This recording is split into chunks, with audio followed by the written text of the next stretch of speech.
making the neighborhood safer. It was part of Rio's flagship promise in return for public support for the Olympics.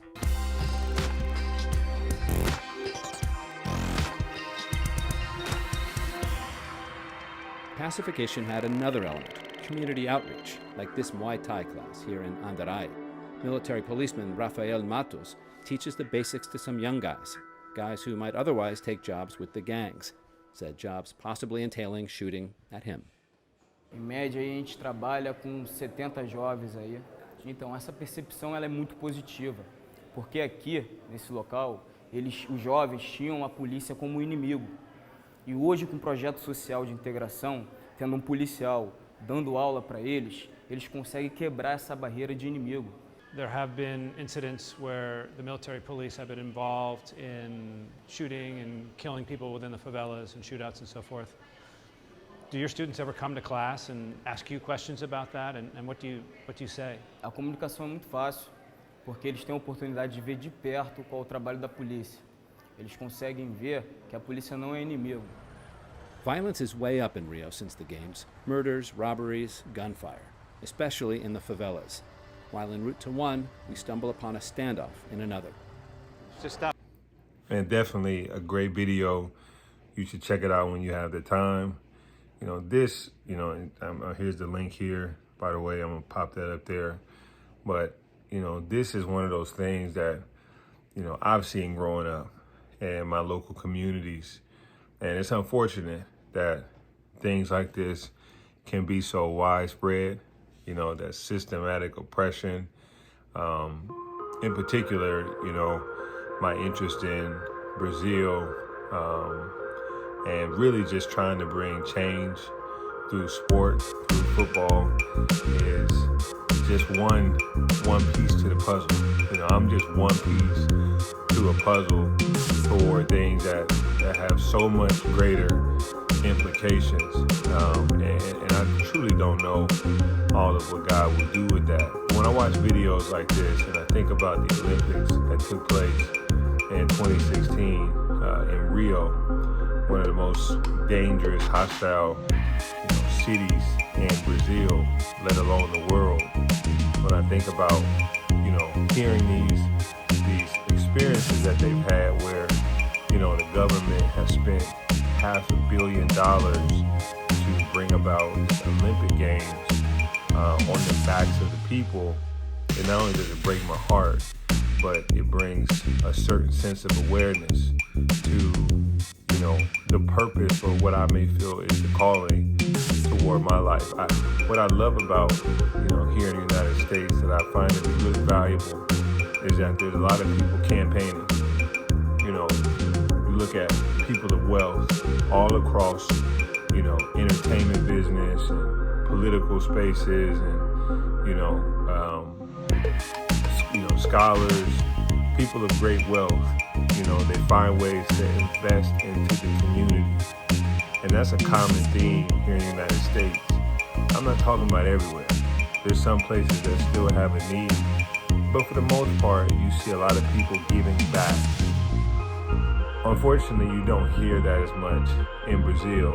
And it really kind of showed itself pretty heavily when you looked at the Olympic Games and the introduction to opportunities for people to invest.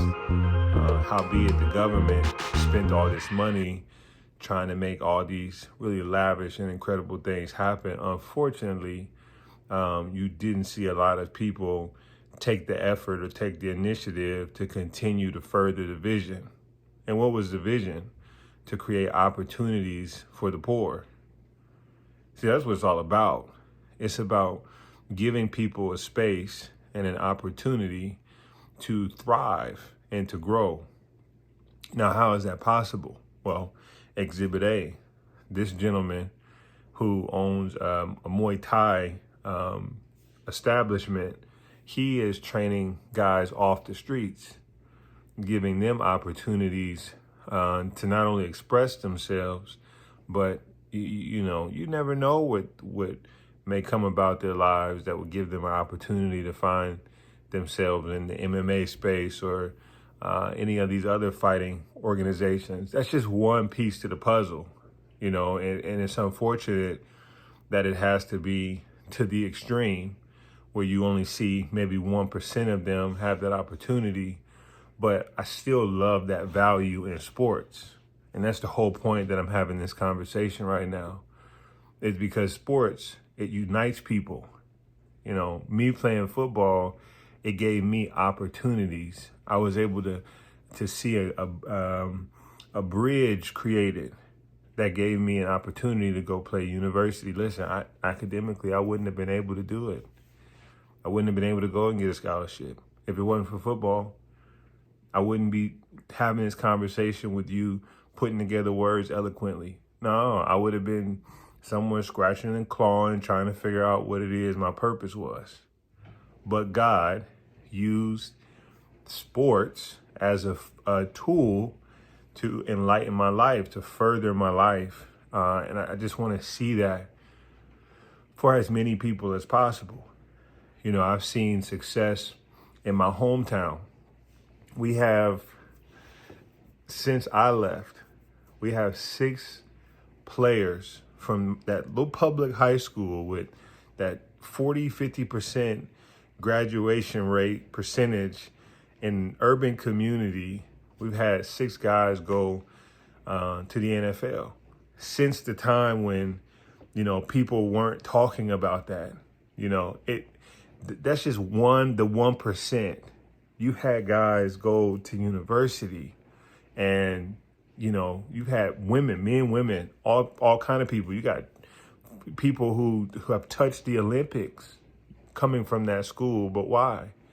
It's because sports and the people who united it, who brought it together, like R.B. Crouch and various other figures from my local community, they were able to shine a light in a dark space, allowing us opportunities to succeed. And so that's all I'm doing, is shining a light, the light that God has given me, into a really dark space. And it just so happens it's an entire country. But doing that, to see people enlightened, people aware, people observant, people wake up and see that they have further opportunities for success, new opportunities for success. And more than that, to come to know Jesus. Because Jesus speaks through sports. He does. Disciplines and the practices and the way that it brings people together, the way that it speaks a whole language of love and commitment, dedication. That's Jesus stuff. So it's all encompassing. And my hat goes off to this guy who decided to start this Muay Thai space for guys to come together and essentially discipline themselves and find themselves off the streets and with maybe even opportunities. So I'll talk about this more and more as I go. I'm doing my research now, still studying, still trying to learn how I can get involved and where God wants to send me. That's kind of the studies in this. But as I go, I'm going to share. And this is what that looks like. So I hope this blesses you. Like I said, I put the link to the full video if you want to watch it, if you're interested in like the Olympics and sports and how that affected Brazil and positives and the negatives and just the realities. And that was 7 years ago. I can only imagine how it is now. And I'll figure it out as I go. I'll find out more and then we'll talk about it. Sounds good? All right, excellent. That's all I got. Peace and love.